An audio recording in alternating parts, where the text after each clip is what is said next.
जय हिंद मित्रांनो, चला सुरुवात करूयात. भारताच्या दळणवळण क्षेत्राच्या विकासाविषयी खालीलपैकी कोणते विधान बरोबर आहे? तर सार्वजनिक बांधकाम खाते डलहौसीच्या काळात सुरुवात झालं. कॉर्नवॉलिस व जॉन शुअरच्या काळात रस्त्याच्या बांधकामाला मोठी चालना मिळाली. रेल्वेच्या सुरुवातीच्या काळात ब्रॉड गेजचे मार्ग बनवण्यात आले. नागपूर परिषदेने सरकारला 20 वर्षाची रस्ता सुधारणा योजना सादर केली. तर ए आणि डी हे विधान बरोबर आहे. तर हे 20 वर्षाची रस्ता सुधारणा योजना, याला अजून एक नाव आहे नागपूर रस्ता योजना. आणि ब्रॉडगेजची सुरुवात 1910 मध्ये झाली. ठीक आहे. तर आता डलहौसी आणि कॉर्नवॉलिस यांच्याबद्दल काही पॉइंट रिवाइज करूयात.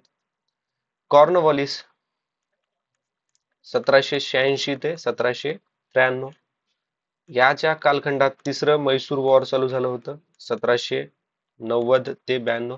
काही जागेवर तुम्हाला 1789 ते 92 असं पण दिसेल. ह्या तिसऱ्या अँग्लो म्हैसूर वॉर एक ट्रिटी साईन झाली होती. त्या ट्रिटीचं नाव आहे ट्रिटी ऑफ सेरिंगपट्टणम.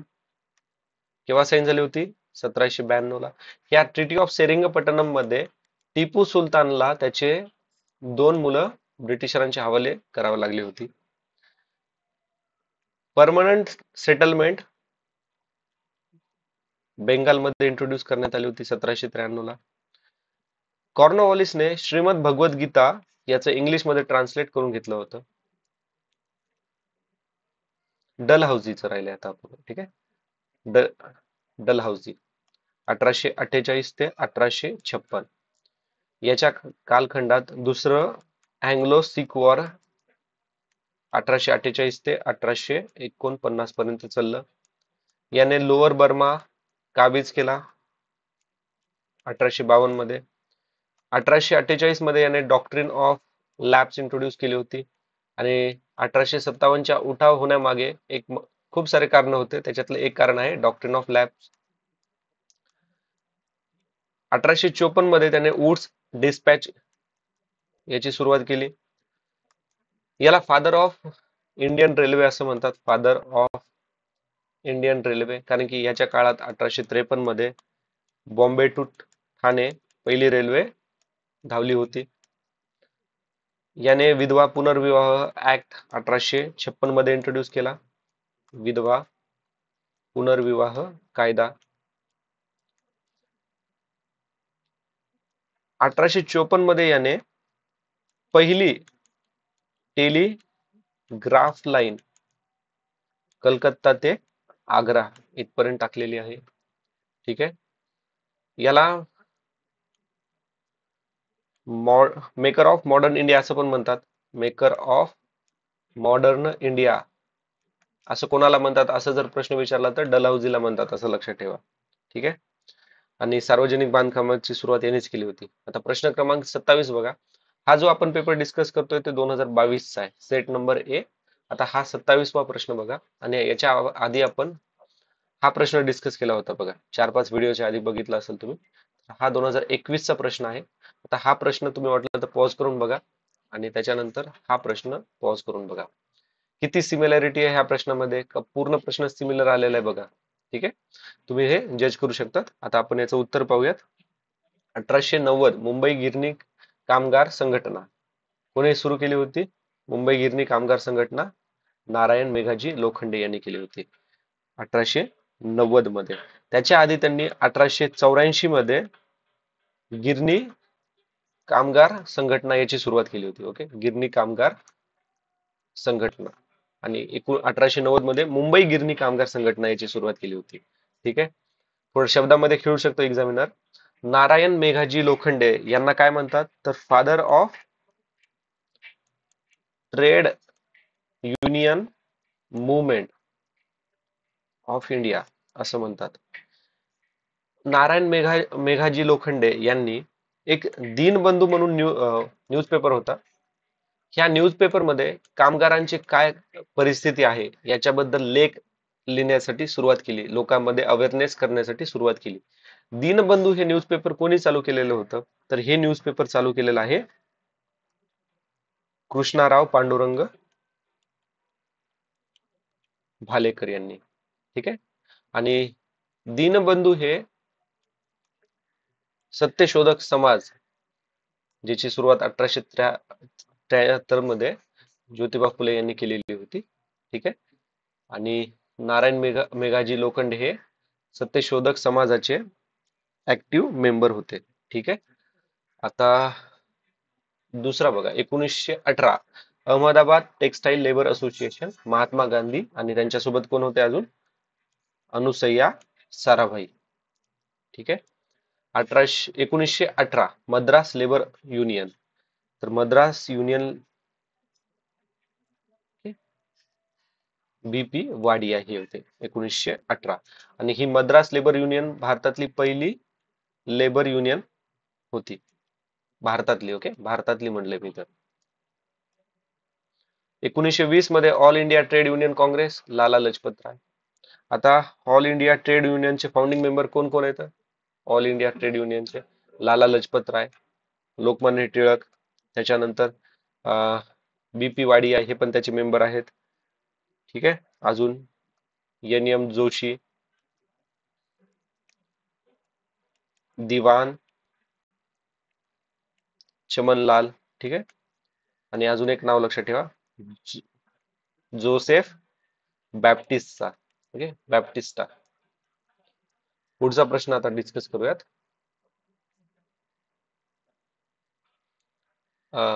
ओके, आयएनसी वरती हा प्रश्न. मित्रांनो, एक सांगायचं राहिलं, हा जो प्रश्न होता ना मद्रास लेबर युनियन, तर मी ह्यावेळेस जेव्हा हा प्रश्न डिस्कस करू लागलो ना, त्यावेळेस मी चुकून मद्रास युनियनला ना 1910 ला फाउंडिंग म्हटलं होतं. ठीक आहे. तर ते एवढं करेक्शन करून घ्या, 1910 ना 1918 येते. ठीक आहे. Sorry for that. आता हा प्रश्न आहे आयएनसी वरचा, काँग्रेसच्या बद्दल. ठीक आहे. तर हा प्रश्न खूप वेळेस डिस्कस केलेला आहे. पहिलं अधिवेशन मुंबईमध्ये झालं 1885, उमेशचंद्र बॅनर्जी. दुसरे अध्यक्ष कोण आहेत? दादाभाई नौरोजी, 1886 कलकत्ता सेशन. तिसरं अधिवेशन मद्रास 1887, बद्रुद्दीन तय्यबजी. आणि जर असा प्रश्न विचारला, पहिले मुस्लिम काँग्रेसचे अध्यक्ष कोण? बद्रुद्दीन तय्यबजी. ठीक आहे. पहिले इंग्रज काँग्रेसचे अध्यक्ष कोण? जॉर्ज येवले. आपण येवलेचा चहा 4 रुपयाला असं लक्षात ठेवलं होतं. चौथे अधिवेशन अलाहाबाद 1888 मध्ये. ठीक आहे. आता हे झालं. आता पाचवं अधिवेशन पण लक्षात ठेवा. पाचवं अधिवेशन पण एका ब्रिटिशरानेच प्रेसिडेंट होता तो. त्याचं नाव आहे सर विल्यम वेबरबन. वेबरबन. आणि हे सेशन बॉम्बे मध्ये झालेलं आहे. ठीक आहे. आता हे जे प्रश्न आहेत ना मित्रांनो, जवळपास 3 ते 4 वेळेस रिपीट झालेले आहेत. ठीक आहे. तुम्ही जर आपली सिरीज पहिल्यापासून फॉलो करत असताल ना, तुम्हाला लक्षात येऊन जाईल. ठीक आहे. आता 6वे सेशन 1890 कलकत्तामध्ये झालेलं आहे. आणि कोण होते त्याचे प्रेसिडेंट? फिरोज शाह मेहता. ठीक आहे. आता थोडं पाहूयात आपण आयएनसीचं बॅकग्राऊंड. तर आयएनसीच्या वेळेस व्हॉइसरॉय कोण होता? तर लॉर्ड डफरिन नावाचा प्राणी होता, 1884 ते 1888 मध्ये. ठीक आहे. 1885 मध्ये आयएनसी ची स्थापना सुरुवात झाली. पण ऍक्च्युली याचं सेशन बॉम्बे मध्ये म्हणजे बॉम्बे मध्ये झालं हे आपल्याला माहिती आहे, पण होणार होतं पुण्यामध्ये. पण पुण्यामध्ये साथ पसरल्याच्या कारणाने ते बॉम्बे मध्ये शिफ्ट झालं. बॉम्बे मध्ये कुठं झालं? तर बॉम्बे मध्ये गोकुळदास तेजपाल संस्कृत कॉलेज. ठीक आहे. आणि किती लोकांनी अटेंड केलं होतं? तर 72 लोकांनी अटेंड केलं होतं. आता याच्यात थोडासा अजून स्टॅटिक पार्ट पाहूयात.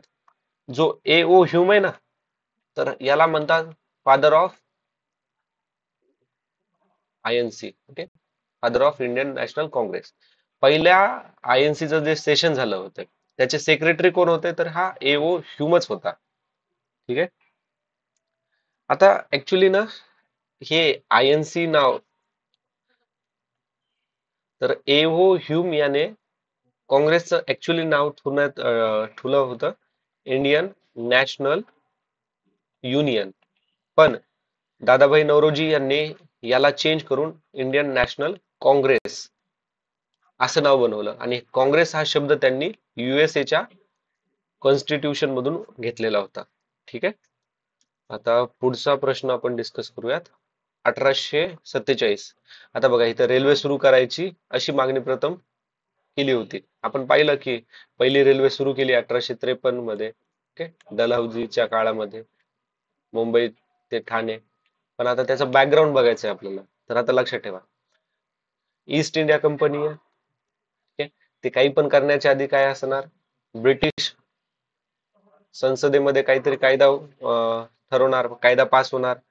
ठीक आहे, तसाच कायदा आधी पास झाला. ईस्ट इंडिया कंपनीला फॉर्मल कॉन्ट्रॅक्ट भेटलं की ह्या म्हणजे ब्रिटिश संसदेने एक कायदा पास केला आणि ईस्ट इंडिया कंपनीला सांगितलं की बाबा, मुंबई पासून तर ठाणेपर्यंत रेल्वे लाईन टाका. ठीक आहे, रेल्वे लाईन टाकण्यासाठी मग यांनी ब्रिटिशरांनीच ब्रिटिश इंग्लंडमध्ये जी संसद होती ना ब्रिटिशरांची, त्यांनी एक ऍक्ट पास केला. त्या ऍक्टचं नाव आहे Great Indian Peninsular Railway Company Act 1849. विचारण्याचे चान्सेस हे खूप खूप कमी आहेत, पण जस्ट इन्फॉर्मेशन साठी सांगतोय मी. तर great Indian Peninsular Railway company या ऍक्ट नुसार पेनिन्सुला रेल्वे कंपनी यांना हे कॉन्ट्रॅक्ट भेटलं होतं. ईस्ट इंडिया कंपनीचे जे कोर्ट ऑफ डायरेक्टर आहेत ना, हे नाव थोडेसे लक्षात ठेवा, मे बी विचारले जाऊ शकतात. James John बेकरेली.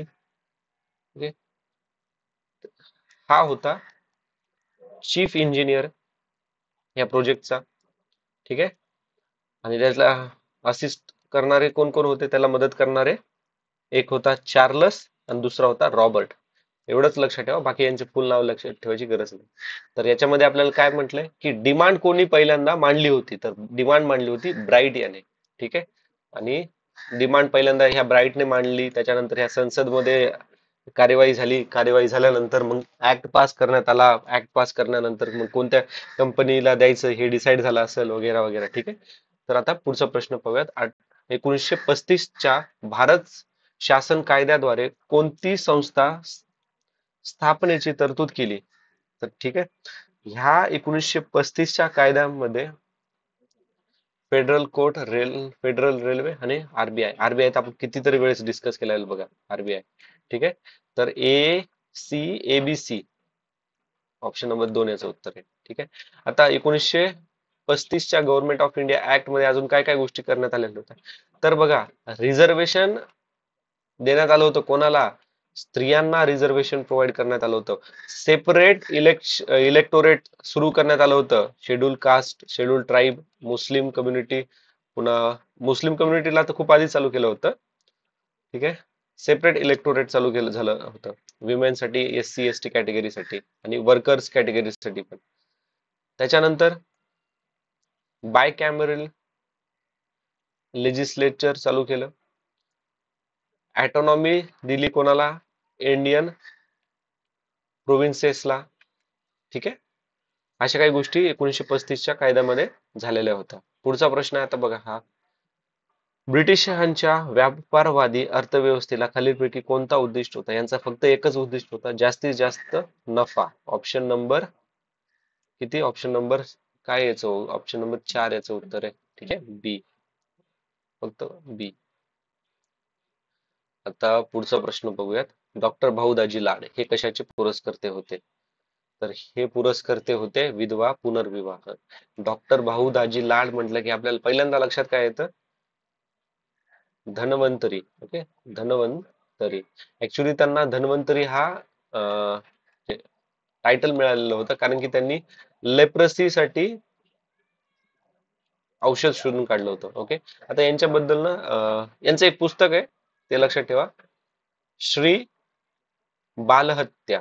ओके, श्री बालहत्या. ग्रँड मेडिकल कॉलेज 1845 मध्ये भाऊदाजी लाड यांनी सुरुवात केली. आता याच्यात लक्षात ठेवा, 1845 मध्ये ग्रँड मेडिकल कॉलेज याची सुरुवात केली होती. ठीक आहे, आणि काही दिवसानंतर भाऊदाजी लाड यांनीच ह्या कॉलेजमध्ये ऍडमिशन घेतलं आणि 1851 मध्ये मेडिकल मधून ग्रॅज्युएट होऊन आले. ठीक आहे. त्याच्यानंतर 1852 मध्ये यांनी जगन्नाथ शंकर शेठ यांच्यासोबत मिळून बॉम्बे असोसिएशनची सुरुवात केली. ठीक आहे. बॉम्बे असोसिएशनची सुरुवात केली. पुढचा प्रश्न आहे, जोड्या लावा, योग्य पर्याय निवडा. ओके, जोड्या लावून योग्य पर्याय निवडा. तर याचं उत्तर काय? आचार्य बालशास्त्री जांभेकर. बालशास्त्री जांभेकर ऑप्शन 2. ओके. ख्रिस्ती मिशनऱ्यांच्या ताब्यात गेलेल्या श्रीपाद शेद्राद्री ओके परळीकर यांचे शुद्धीकरण केले. दुर्गाराम मंछाराम दादोबा पांडुरंग सुरत येथे मानव धर्म संस्था. ठीक आहे. पहिले आधी हे दोन डिस्कस करूयात. मानव धर्म संस्था सभा 1844 मध्ये सुरू केली. 1849 मध्ये परमहंस सभा याची सुरुवात केली होती. दुर्गाराम मंछाराम, पुन्हा दादोबा पांडुरंग आणि बालशास्त्री जांभेकर यांनी. ठीक आहे. बालशास्त्री जांभेकर यांनी. ठीक आहे. अॅनी बेसेंट सेंट्रल हिंदू कॉलेजची स्थापना. आता याच्यात लक्षात ठेवा, सेंट्रल हिंदू कॉलेजची स्थापना पण केव्हा केली होती? 1898. कुठे? वाराणसीमध्ये. पण हेच कॉलेज त्यांनी पंडित मदन मोहन मालवीय यांना गिफ्ट केलं आणि मदन मोहन मालवीय यांनी ह्या कॉलेजचं नाव काय ठेवलं नंतर? Banaras Hindu university. Okay, BHU 1915 मध्ये. अॅनी बेसेंट म्हणलं की काय लक्षात येते? INC पहिल्या विमेन INC च्या president Annie Besant 1917 Calcutta session. आणि भारतीय पहिल्या कोण येतं? INC च्या सेशन 1925 मध्ये जे सेशन झालं होतं त्याचं त्या कोण होत्या त्या मित्रांनो कमेंट बॉक्स मध्ये मेन्शन करा. ओके, सरोजिनी नायडू. ठीक आहे. आता केशवचंद्र सेन. आता केशवचंद्र सेन यांनी, आता उरलेला पर्याय आपल्याला माहिती आहे, नॉर्मल स्कूल व व्हिक्टोरिया इन्स्टिट्यूशनची स्थापना. ठीक आहे. नॉर्मल स्कूल आणि व्हिक्टोरिया इन्स्टिट्यूशनची स्थापना झाली होती. ठीक आहे. आता हा मुद्दा लक्षात ठेवा. आता थोडस पहिले आपण केशवचंद्र सेन यांच्याबद्दल माहिती घेऊयात. 1854 मध्ये यांनी सेक्रेटरी ऑफ एशियाटिक सोसायटी म्हणून काम केलं. एशियाटिक सोसायटीचे सेक्रेटरी सचिव म्हणून त्यांनी काम केलं 1854 मध्ये. 1860 मध्ये त्यांनी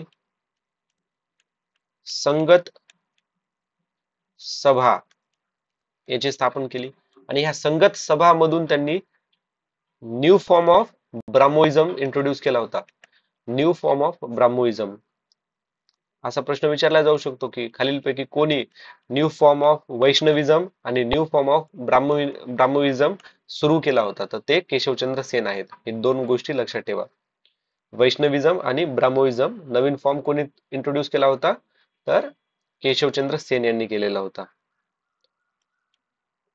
1866, आता बघा, 1862 मध्ये त्यांनी ब्राह्मो समाज ब्राह्मो समाज जॉईन केला आणि ब्राह्मो समाजामधून त्यांनी अल्बर्ट कॉलेजची सुरुवात केली होती. ठीक आहे. अल्बर्ट कॉलेजची सुरुवात केली होती. म्हणजे थ्रू ब्राह्मो समाजाच्या मदतीने त्यांनी अल्बर्ट कॉलेज सुरू केलं होतं 1862 मध्ये. ठीक आहे. 1866 मध्ये ब्राह्मो समाज डिवाइड झाला होता आणि त्याच्यातला एक भाग झाला ब्राह्मो समाज ऑफ इंडिया आणि आदि ब्राह्मो समाज. ब्राह्मो समाज ऑफ इंडिया याचे ते फाउंडर होते. किंवा त्याच्यानंतर 1871 मध्ये त्यांनी इंडियन रिफॉर्म याची सुरुवात केली. ओके.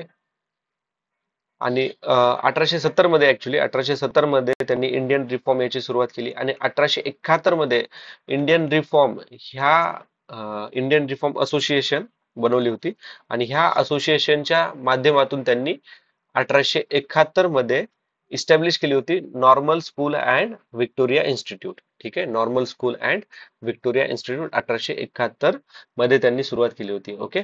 1870च्या इंडियन रिफॉर्म असोसिएशनच्या द्वारे त्यांनी बनवलेली होती. आणि आता पुढचा प्रश्न पाहूयात आपण. संथालांच्या उठावाबाबत खालीलपैकी कोणते विधान चुकीचे आहे? चुकीचे विधान विचारलेलं आपल्याला. संथालांच्या आर्थिक शोषणाची माहिती पंजाब रिव्ह्यू मध्ये आली. संथालांनी सत्याचे राज्य स्थापन करण्याचे निर्णय घोषित केला. संथालांना पुढारी संथालाचा पुढारी कान्हू विश्वासघाताने पकडला गेला. ओ मेली या अधिकाराने संथालाच्या चकमकीचे वृत्तांत लिहिले आहे. तर याच्यामध्ये फक्त ब हे विधान बरोबर आहे. ए सी डी हे तिन्ही विधान चुकीचे आहेत. ठीक आहे, पण ऑप्शन मध्ये एसीडी नाहीये, त्याच्यामुळे ऑफिशियल आन्सर मध्ये ऑप्शन 4 याचं उत्तर आहे. ठीक आहे, तर इथे कानू, आता एक काम करा, आपण संथाल रिव्हॉल्व पूर्ण डिस्कस करूया, त्याच्यानंतर ऑप्शन कडे जाऊयात. संथाल रिव्हॉल्ट याला अजून काय नाव आहे? हुल रिव्हॉल्ट. ओके, हुल रिव्हॉल्ट 1855 मध्ये ही चालू झाला होता. झारखंड या ठिकाणी 1856 पर्यंत हा चालला होता. तर याचे लीडर कोण कोण होते? सिद्धू, कानो, चांद ना भैरव. ठीक आहे, भैरव, भैरव. आणि यांच्या हे सगळे भाऊ आहेत बघा, हे चारी भाऊ होते आणि त्यांच्या 2 सिस्टर होत्या. त्यांचं नाव आहे फुलो आणि जानो. जानो. तर याच्यामध्ये लक्षात ठेवा, हे जे सिद्धू आणि कान्हो आहेत ना, हे मेन होते 2, सिद्धू आणि कान्हो. तर कान्हो नव्हता पकडला गेला, सिद्धू पकडला गेलेला होता. ओके, सिद्धू याला पकडलेलं होतं आणि कान्हो कसं लढाईमध्येच मारला गेलेला होता.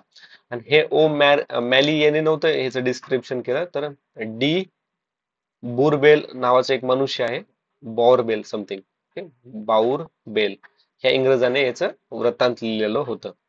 आणि ह्या उठावामध्ये इंग्रजांना कोण मदत करणार? ऑब्विसली कोण करणार? जे लँडलॉर्ड होते ना, जमीनदार, ते करत होते. आणि संथालांना कोणी मदत केली? तर संथालांना मदत केली लोकल पीपलना. ठीक आहे, लोकल लोकांनी हे केली, मदत केली होती.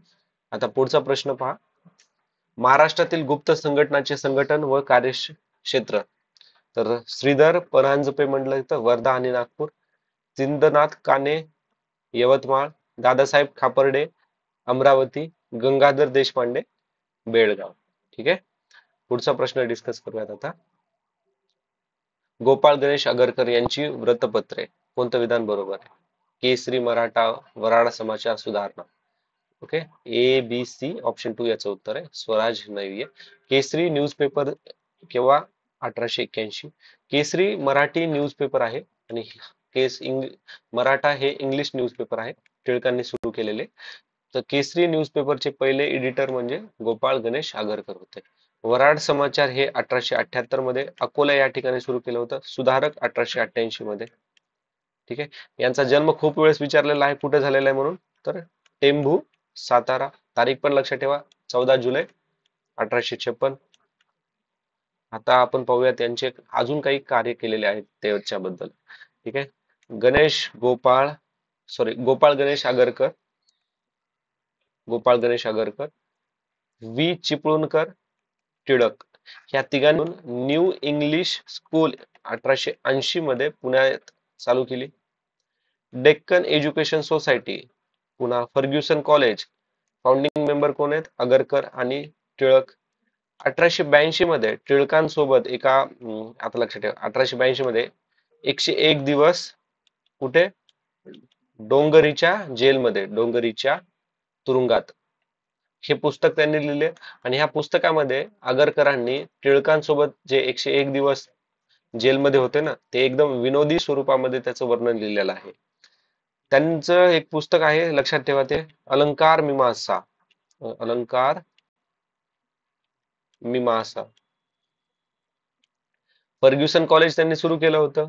ठीक आहे, फर्ग्युसन कॉलेजचे दुसरे प्रेसिडेंट कोण? तर ते स्वतः फर्ग्युसन कॉलेजचे दुसरे प्रेसिडेंट होते. ठीक आहे, आणि फर्ग्युसन कॉलेज मध्येच असताना म्हणजे 1892 मध्ये त्यांचा मृत्यू झाला. ओके, 1891 ला त्यांनी जॉईन केलं होतं फर्ग्युसन कॉलेजचे प्रेसिडेंट म्हणून. 1892 त्यांचा देहांत झालेला आहे. ठीक आहे, पुढचा प्रश्न पाहूत आपण. विवरणावरून व्यक्ती ओळखा. इंडिया नावाचे वृत्तपत्र, Bombay association, east India association, भारतीय राष्ट्रीय काँग्रेसचे अध्यक्ष दादाभाई नौरोजी. ठीक आहे, दादाभाई नौरोजी. आता यांच्याबद्दल महत्व आपण थोडस डिस्कस करूयात. तर बॉम्बे प्रेसिडेन्सी, आता एक लक्षात ठेवा, भारतीय राष्ट्रीय काँग्रेसचे अध्यक्ष. आपल्याला माहित आहे की दादाभाई नौरोजी INC चे फाउंडिंग मेंबर होते.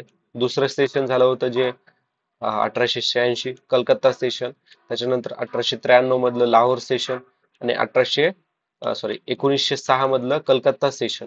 हे तिन्ही सेशनचे ते प्रेसिडेंट होते. कलकत्ता सेशन 1906 मधलं जे फार महत्वाचं आहे, कारण की त्यामध्ये पहिल्यांदा स्वराज्याची डिमांड करण्यात आलेली होती. ठीक आहे, आता यांच्याबद्दल अजून थोडस माहिती घेऊयात. ज्ञान ज्ञान प्रसारक मंडळी 1848 मध्ये सुरुवात केली. बॉम्बे प्रेसिडेन्सी 1852 मध्ये जगन्नाथ शंकर शेठ यांच्यासोबत मिळून केली.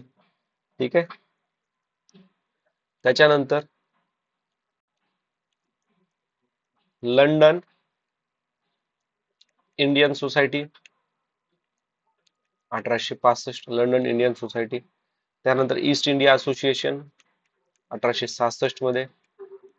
ठीक आहे, अजून 1901 मध्ये त्यांनी एक पुस्तक पब्लिश केलं होतं, poverty and British rule in India. याच्यामध्ये त्यांनी drain of wealth he theory explain केली होती. त्यांचं एक पुस्तक पण त्यांनी पब्लिश केलं होतं, त्याचं नाव आहे स्वान सोनेशियन. ओके, स्वान सोनेशियन, पण हे लंडन मध्ये पब्लिश केलं होतं. भारतातले किंवा एशियामधले पहिले जे होते जे संसद ब्रिटिशरांच्या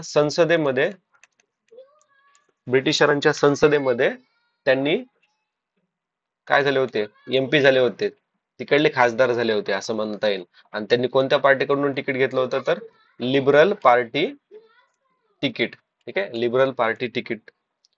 त्याच्यानंतर पाहूयात आपण थोडस गोपाळ कृष्ण गोखले. गोपाळ कृष्ण गोखले यांनी त्यांचं शिक्षण एलिफंट स्टोन कॉलेज 1884, ठीक आहे, एलिफंटस्टन कॉलेज मधून केलं 1884 मध्ये. त्याच्यानंतर गोपाळ कृष्ण गोखले हे यांच्यावरती सर्वात जास्त प्रभाव कोणाचा होता, तर न्यायाधीश महादेव गोविंद रानडे यांचा होता. इवन ते मानसपुत्र ऑफ महादेव गोविंद रानडे असं पण त्यांना म्हणलं जायचं. यांनी सर्वंट्स ऑफ इंडियन सोसायटीची सुरुवात केली. ठीक आहे, 1889 मध्ये त्यांनी INC जॉईन केली, काँग्रेस जॉईन केली. 1899 ते 1902 पर्यंत ते बॉम्बे लेजिस्लेटिव्ह काउन्सिलचे मेंबर होते. 1905 मध्ये जे बनारस सेशन झालं होतं ना INC चं, त्याचे प्रेसिडेंट होते. महात्मा गांधीजींचे पॉलिटिकल गुरु कोणाला म्हणायचे, तर गोपाळ कृष्ण गोखले यांना म्हणायचे. गांधीजींनी यांना एक टायटल दिलं होतं, ते म्हणजे धर्मरक्षक, नाही, धर्मात्मा धर्मात्मा गोखले. ठीक आहे, धर्मात्मा गोखले. पुढचा प्रश्न. आता हे बघा, हा प्रश्न कसा आहे, कोणते सेंटेन्स किंवा कोणतं स्टेटमेंट कोणी म्हटलेलं आहे. ठीक आहे, तर याच्यामध्ये तुम्ही व्यवस्थित ऑब्झर्व केलं असतं ना, तर बघा, दुसरं, फोडा आणि झोडा हे धोरण हिंदुस्थानात अंमलात आणले पाहिजे आणि मुस्लिमांना हिंदूपासून अलग केले पाहिजे. आता असं करणारे कोण आहेत, ब्रिटिशर आहेत. आता ऑप्शन मध्ये फक्त तुम्ही बघा की 2 नंबरला कोणत्या ब्रिटिशरांनी म्हणलेले का, तर ते प्राचार्य ब्रेक. ठीक आहे, असं जर तुम्ही थोडं कॉमन लॉजिक वापरून जर काढलं असतं ना, तर उत्तरापर्यंत पोहोचू शकला असतात. ठीक आहे, ऑप्शन नंबर 2 याचं उत्तर आहे. आता याच्यामध्ये आपण सावरकरांबद्दल थोडी माहिती घेऊयात. मोहम्मद अलीजींना लक्षात ठेवा, याने 1913 ला मुस्लिम लीगला जॉईन केलेलं होतं. ओके, मुस्लिम लीग 1906 ला सुरू झालेली होती. ओके, तर कुठे जागा आहे, ठीक आहे, इथं लिहितो मी सावरकरांबद्दलचे काही महत्वाचे पॉइंट. सावरकर, वीर वीर सावरकर. 1899 मध्ये वयाच्या 16व्या वर्षी त्यांनी मित्रमेळा याची सुरुवात केली होती त्यांच्या बंधू गणेश सावरकर यांच्या सोबत. मित्रमेळा पुढे जाऊन काय बनला?